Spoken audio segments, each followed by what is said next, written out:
We sing with the cloud of witnesses. They sing through us. Almost always, movements are strengthened by the songs and chants of earlier generations, often altered to speak to the needs of the moment. Cultures of resistance are built on collective knowledge and memory. No story, no struggle. Song remains one of the most powerful means of keeping memory alive and burning hot. Music testifies. It keeps us in the fight. It keeps us aware of why we are fighting. It makes us brave. And where there is no music, there is also no dancing. As Emma Goldman put it, according to legend, if I can't dance, it's not my revolution. Dancing keeps revolution from stagnating and devolving into a new old kind of law and order. Whenever and wherever the collective music and dancing stop, all manner of potentially totalitarian new plans begin to settle, first like dust, then like snow, then like concrete. Without music on the front lines, we've already lost. As long as we are singing together, though, we are still living and breathing together. Our bodies push out the words, which we hear in a chorus of energy that rolls like thunder and settles back on us. And the breath we suck in after each line is a bellows, fanning the fires of rage and hope, sadness and memory, courage and determination that we need to keep us going. So during this period of increased isolation, I hope that rather than despairing, those of us who can will take the time to more deeply learn the songs and stories that have sustained past movements. Then when we gather again publicly, when we must face the newest manifestations of oppression, we will do so with renewed power and vision, with voices and convictions made stronger from having listened and learned from our elders and the songs they shared. We will resurface after this pandemic with renewed vision, strengthened for battle by the power and support of those who have sung before us and are now in the cloud of witnesses. All right. Well, with that, there's a little intro here that I'm going to start us off with a song. Many of you know this, and I've shared it at Camas Friends before. And it's written by a friend of many Camas friends too, Bill Jolliffe. But it's the new old-time Bible story of the prophet Amos. And what I wrote about it was, these days I think biblical might be as good a description as any for the time we find ourselves in. So here's a new old-timey Bible song for the new old-timey biblical state of the world we find ourselves in. It's a ballad about a small-town country boy named Amos, a young man from the wrong part of town who wasn't on the king's payroll, but had something to say and said it. Amos lived in a time when, if you came from the wrong part of town and weren't on the king's payroll, the best recipe for staying alive was to not say much at all. He had his say anyway, and while his own journey ended the way you might expect, his choice to speak up against the parasites on behalf of the oppressed and downtrodden gave a lot of people courage, and even led to some layers of evil and corruption being pulled back, and many folks getting a taste of power and justice that they wouldn't have gotten had he kept quiet. And here we are in biblical 2021, some of us still talking about him, and hopefully some of us are feeling a little braver because of the story he left for us. This is one of my favorite ballads, and written by Bill Jolliffe, who also shares more than a few striking characteristics with the main character. So I'm going to go ahead and sing it for you now. And I'll have shorter things to say between the next songs. So thanks for listening to that, and I hope these songs touch you. Can you hear the guitar okay, everybody?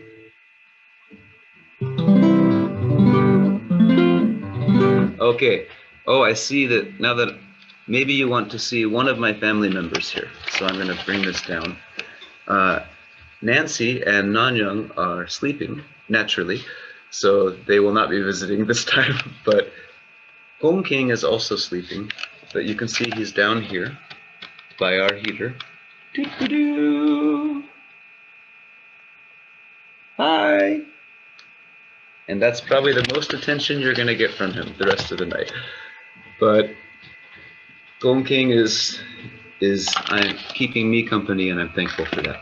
So with no further ado, I'm going to start playing you some of the songs. I'm going to play you the first two in a row. After Amos, I'm going to go straight into another song that I wrote and released the night before President Trump was declared president. And I chose to play it today because I think everything in it is exactly as relevant, sadly, as it was when I first wrote it and began to share it. Thankfully, praise God, one particularly infamous and destructive dictator is out, but the white supremacist colonization and colonial settler religious progress system is very much still in, and if anything, strengthening. So I hope that we can figure out a way to stay courageous.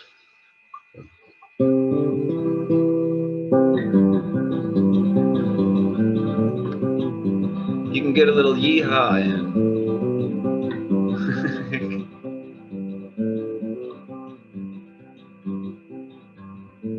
Well, Amos was a preacher man, a prophet of the Lord. He spoke the truth to power, and his tongue cut like a sword. He told the priests and presidents they needed to repent.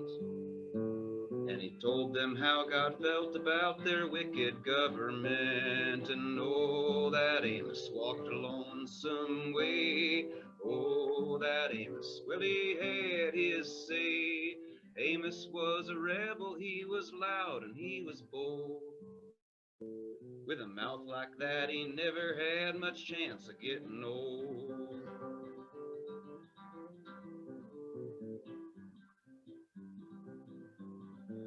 Well, he did not like religion as he saw it all around, with fancy shows and threats and blows to keep the poor folks down. It was nothing but a carnival, and he knew what that meant. What'd it mean, Amos? Well, they old bread and circuses to keep the sheep content. Bah! Oh, that Amos walked a lonesome way. Oh, that Amos, well, he had his say. Amos was a rebel, he was loud and he was bold. With a mouth like that, he never had much chance of getting old.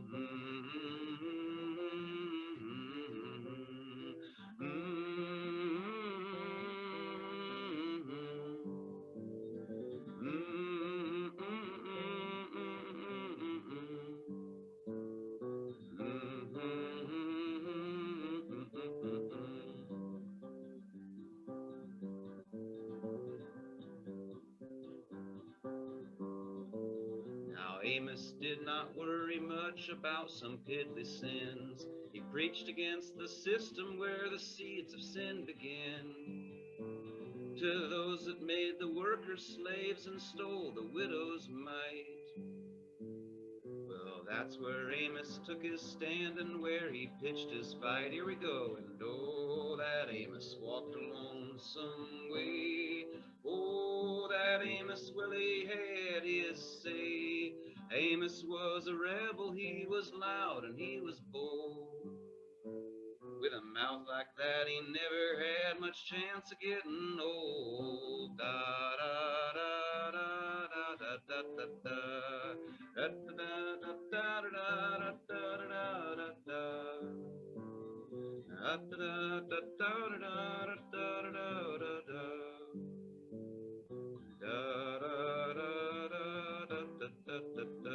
So that little da da part, that's part of us all having a good singing time together, even though we're separated and virtual here. It's also a little technique, one of the many tools of the trade you learn when you're doing so-called roots music, and you want to say something serious, and you want to have people really think about it. One of the best things to do is fill up all the other spots where you're not saying something serious with something as silly as possible. So people stay on board. So there's also this little technique called a walk, like this. And whenever you hear a folk singer using a technique like this, you can guess it's probably one of two things going on. Almost certainly the next verse is going to be extra subversive and sneaky, and or said subversive and sneaky folk singer has forgotten the lyrics. You decide. I'm thinking that Amos did not make too many friends. I reckon when his life began, he knew how it might end. 'Cause he called down priests and bureaucrats, and he never cracked a smile. And they say that he got murdered, but I bet he died with style. And oh, that Amos walked a lonesome way. Oh, that Amos, well, he had his say. And the final game of compromise was not a game he'd play. Well, don't you wonder what old Amos just might preach about today? All right. Well, what would Amos preach about today? That's probably the most dangerous question I'll ask you or myself the rest of this night. And it could be a lot of things. It's probably a few of the things in the next song. This is called "Looking for the Leather-Winged Bat."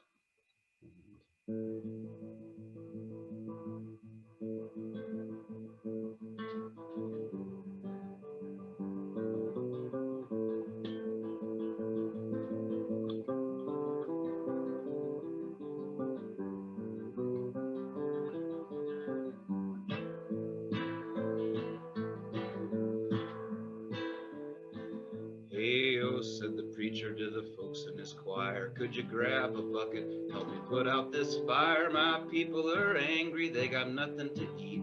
Could you sing 'em something sweet? Put 'em back to sleep. Hey-o, said the bigoted billionaire, don't talk to me about what's unfair. Well, I busted my ass to get what's mine. You're moaning and whining, just a wasting my time. Listen here, said the cop to the Sandlot kids, you know just what your sister did. And I asked her twice and she still said no. You give me those names and I'll let her go, said the nice white fella without a clue. Never did no wrong to people like you. Nothing personal really, just protecting my kids. Hope you find a nice new place to live. Hey-o, said the slick to the girl from the sticks. Wanna ride in my car, wanna learn a few tricks. Keep your face nice and pretty, and remember, don't talk. You can ride with me. Why would you walk? Oh me, oh my, the things you see. If you walk with me in the land of the free, it's a high-speed chase, we all know how it is. You clean up the mess and you do it again, like the layers of an onion that you keep peeling back. Still the same old pot calls the kettle black. Keep on polishing these apples so they're rotten to the core. Keep on drilling deeper, boys, and we're bound to find some more. Ayo, said the dog from the top of the pile, the view from here goes on for miles. My crap down, but smell a thing. Had to bite a few brothers, but it's good to be king. Oh me, oh my, the things you see on the winding trail of American dreams. It's a zero-sum game, stakes so high, couldn't bury in my brothers who gave it a try. Oh me, oh my, the things you see on the winding trail of American dreams. There's no glory flying in the putrid air, smell the same stew brew when everywhere.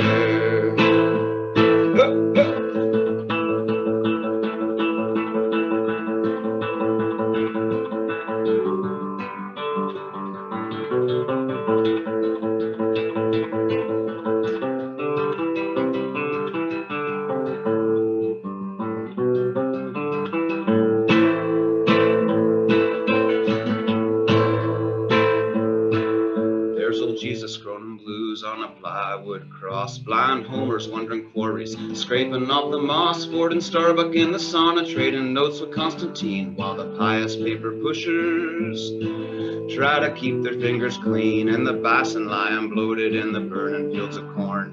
Cattle trample vintage where the grapes of wrath are stored, and the bosses in the penthouse all a sipping fine wine. Canaries gone quiet, way down in the mine. If you're scared of what's coming, well, that's okay. Do your best to keep busy and stay out of their way. And progress heaves on with an audible sigh. You shiny machines, baby, don't you cry.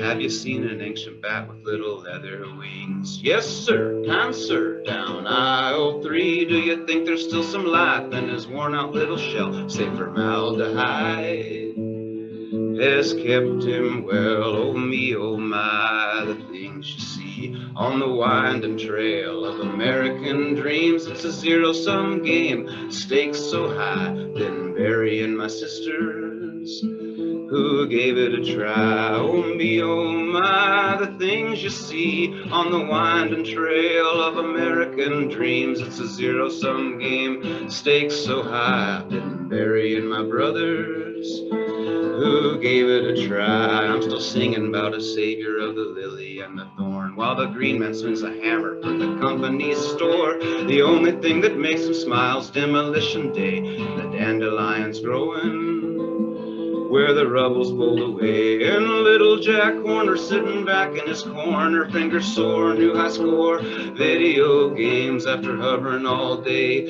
His drone finds prey, can't tell from the screen what's working, what's play. Mary, Mary, FTA on the ferry, USA. Don't you know your garden's growing on the backs of slaves and Indian graves that won't keep quiet? Better get below deck before the freedmen start a riot.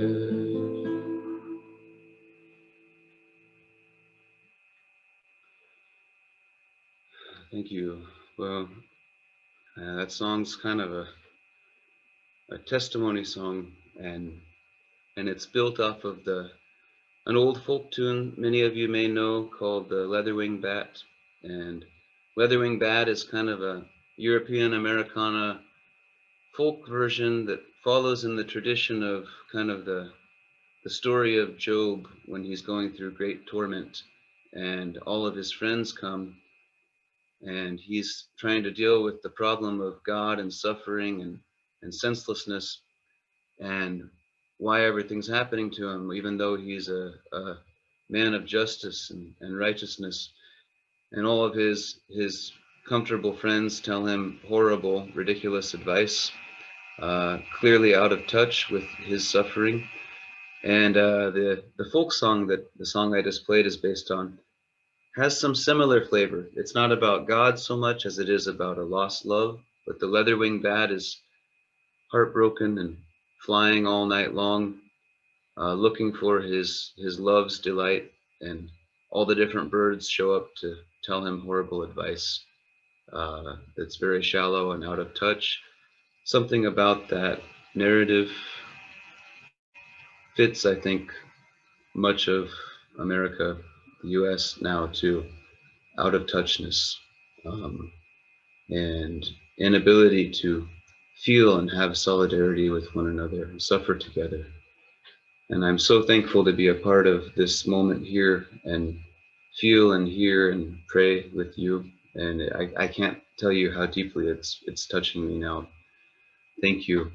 The next song, I think I'm actually not going to sing it. I'm just going to read it as a poem. Is that okay?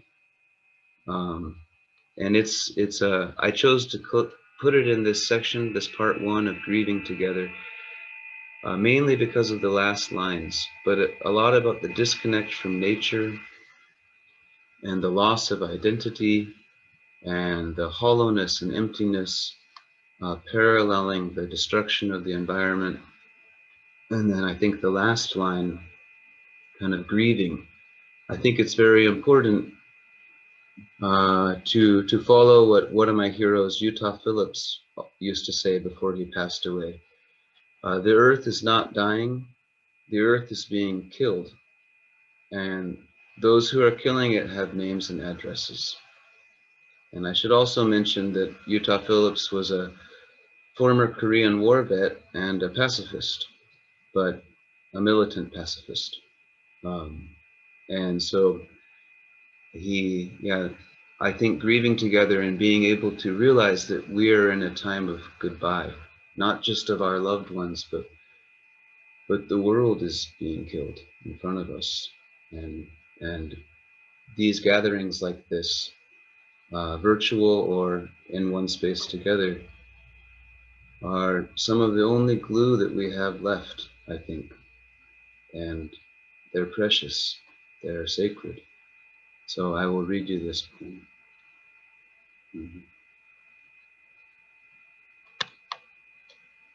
I apologize for my online awkwardness. This is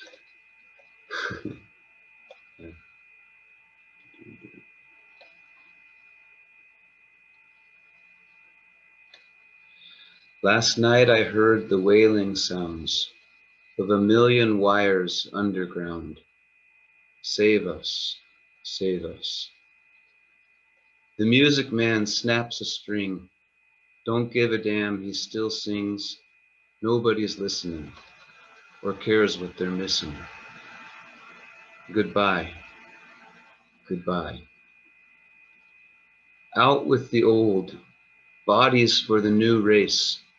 Make haste to find a new place for the waste. These faces and their living tombs have rooms with views, rooms with views. Who'll buy? Who'll buy? Owl on a perch, bone piles beneath her.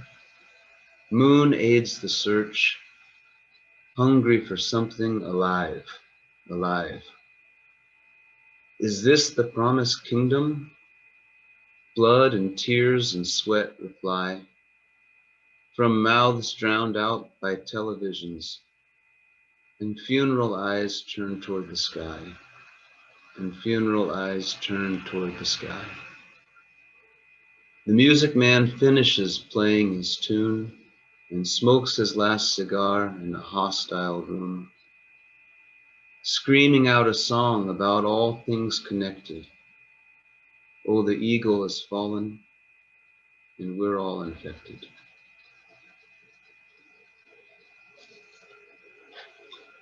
This next song, these next two songs are both quite short, but they're songs of lament and they're both traditional.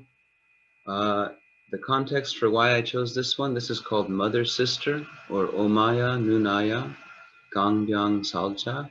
I'm going to sing it only once in Korean, but I wanted to kind of include you a little bit in my life and Nanyang's life. And this is a song that I have sung countless times with the Noryeonjin traditional fish market merchants in Seoul. It's an old song that was written in the 1920s during Japanese colonization of Korea, and in it, a young man is singing to his older sister and his mother, "Let's go and live together beside the river, where the golden sand sparkles in the grass. Outside of our back door, the leaves song. Mother, sister, let's go and live beside the river." And this became an unbelievably well-known song, kind of a unifying song for Korea as a nation fighting against colonization. And then after colonization and liberation, it became a kind of a collective lament and a chajanga, a lullaby. So it was a song that almost every Korean mother until about 20 years ago would sing to their children. And It's saying, let's leave this horrible situation. Let's go back to closeness with nature, and with our country, and with our life. And you know, there's a lot of talk this week about uh, the bombing of Iraq and how we're at 18 years now. And I know Matt and Joanne and I have a lot of history together, and I didn't ask them for permission to share our mutual stories, so I won't share too much. But we all, I think it's safe to say that we all were profoundly shaped and still are being shaped by being young college students during 9/11. And and then for myself, I grew up very conservative, son of a Baptist pastor, oldest son, mind you, trained to be the next Baptist pastor of our church. And so my reaction to 9/11 was up there with the very most heinous of the right-wing nationalist evangelical responses that you hear now that are kind of rallying for war. And I still remember that and remind myself. But then watching the lies with Iraq and Afghanistan, and then watching over the years my friends come home, one to come home and then later commit suicide, and several others to come back mentally broken. And then at the same time to be influenced by people like Bill Jolliffe and other Quakers, it deeply changed me, and that wound is still there. In the US, we have a incredible ability to selectively forget things that point guilt toward our American exceptionalism, or question it. And for example, this week I can't stop thinking about how Afghanistan and Iraq, we refer to them as tragedies, most of us do, and as forever wars. But they are not the longest wars by any means right now going on connected with the US. The US war with Korea is in year 71 right now and not finished. And so I wanted to bring all that to the forefront together, just to think about, not to make any more statements about. And the song goes like this.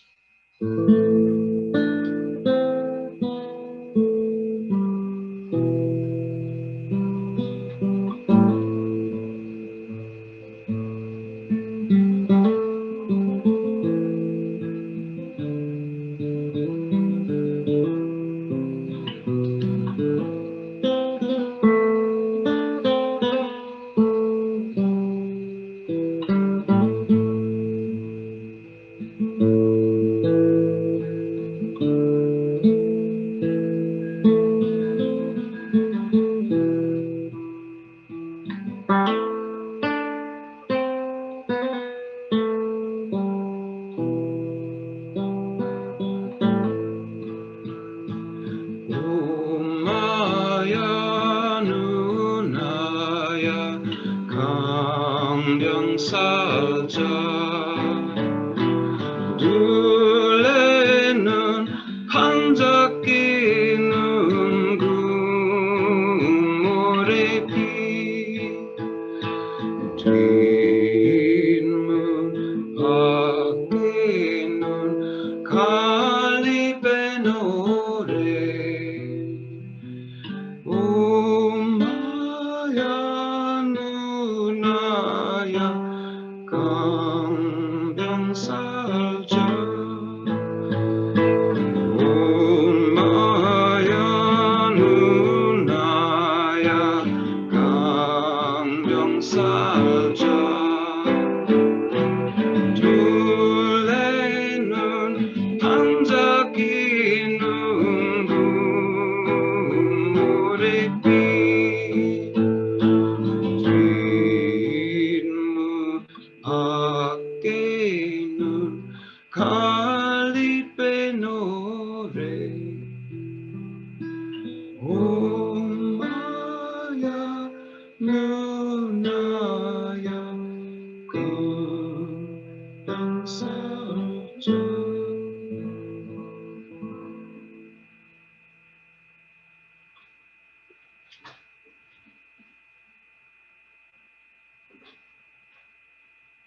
Oh,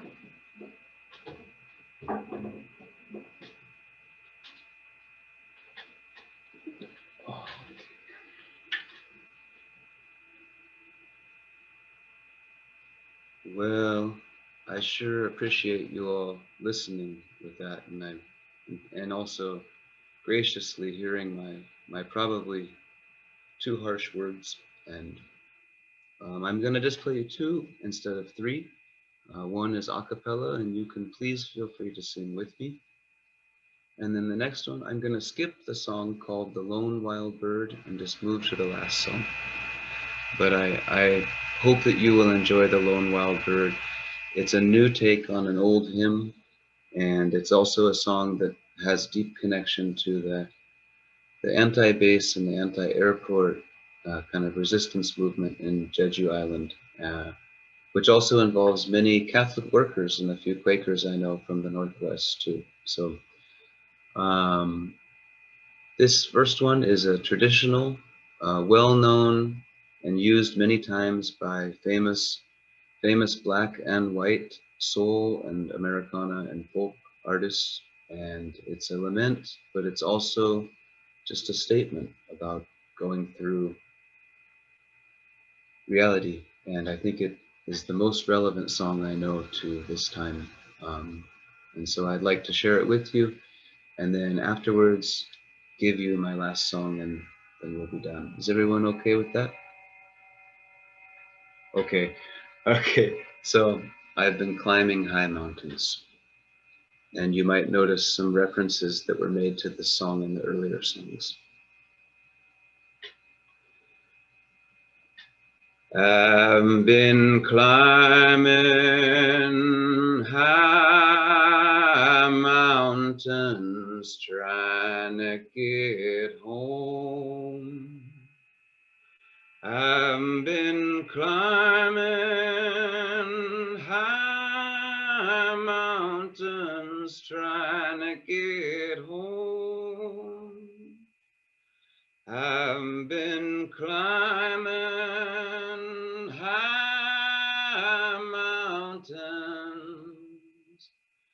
climbing high mountains. I've been climbing high mountains trying to get home. And I've been wading deep waters trying to get home. I've been wading deep waters trying to get home. I've been wading deep waters, wading deep waters. I've been wading deep waters trying to get home. And I've been burying my loved ones trying to get home. I've been burying my loved ones trying to get home. I've been burying my loved ones, burying my loved ones. I've been burying my loved ones.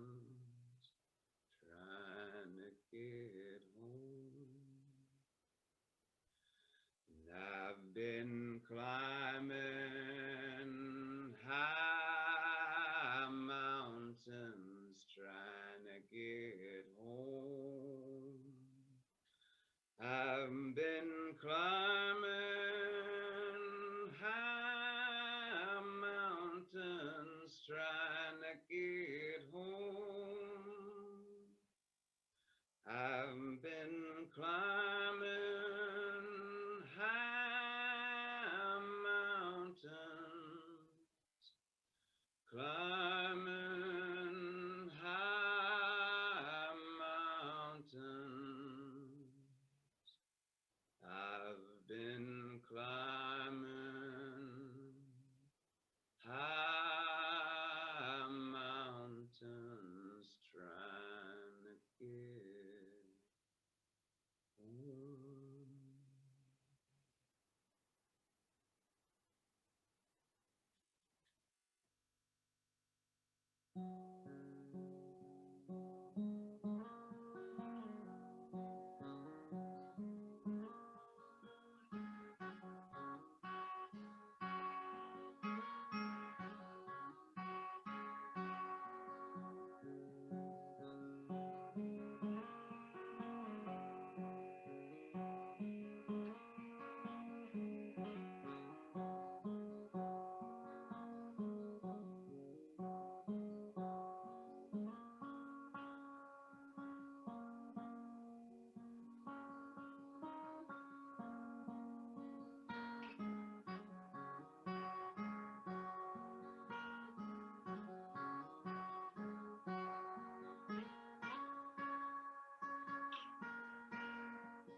And I've been walking these dark valleys,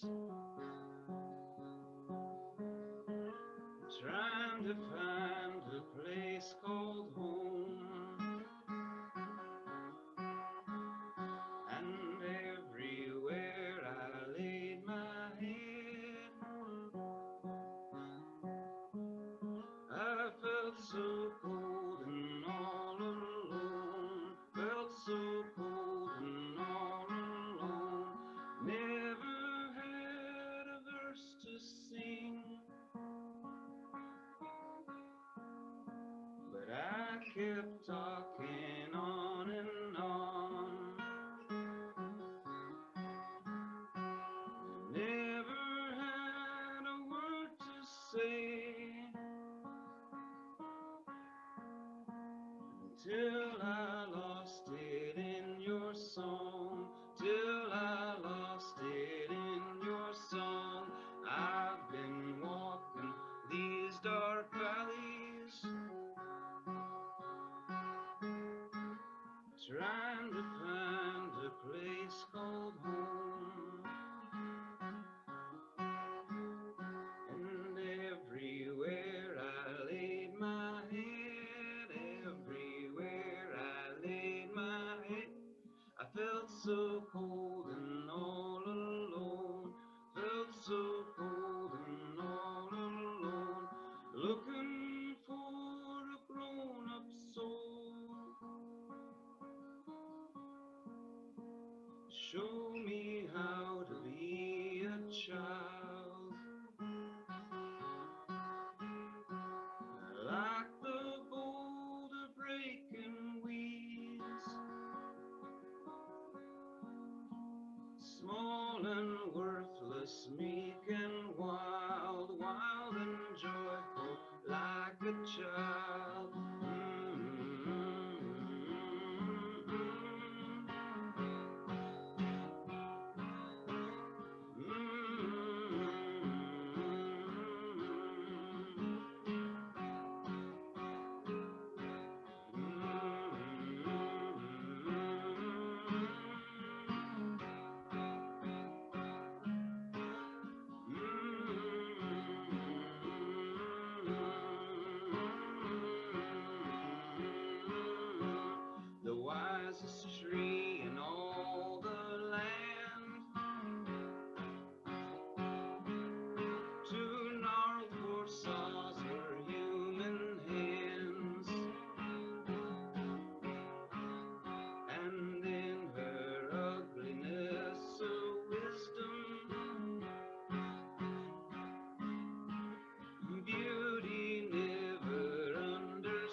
Teach me how to be a child,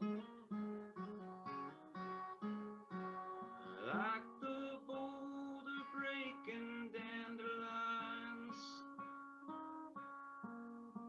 small and worthless, meek and mild, wild and joyful like a child.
And when I reached the mountain top, I was amazed at what I found. Each side as far as I could see. Well, there were mountains all around. There were mountains all around. Been looking for a grown-up soul.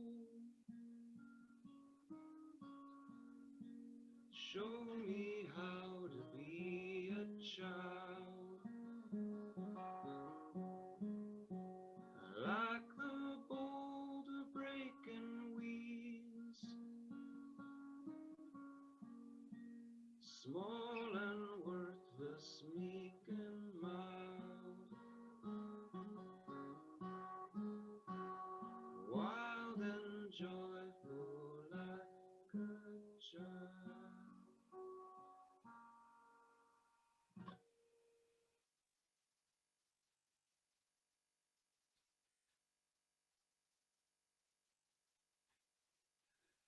Thank you so much, everybody, for listening, and I hope that those stories touched you. Especially the ending point is maybe the most autobiographical. I've spent a long time singing and writing about and talking about my journey and my mountain, and maybe something I'm realizing more this year is the best thing about getting sort of a new born again experience. Get to the top of the mountain, oh, my terrible struggle, and then get just high enough to look down and see a bigger landscape, and everybody's got mountains, and most of them are a lot bigger than mine, and we're all in this together, and let's keep helping each other on the journey. Love you all. That's all from me, and I don't know how we finish these things, but thanks so much.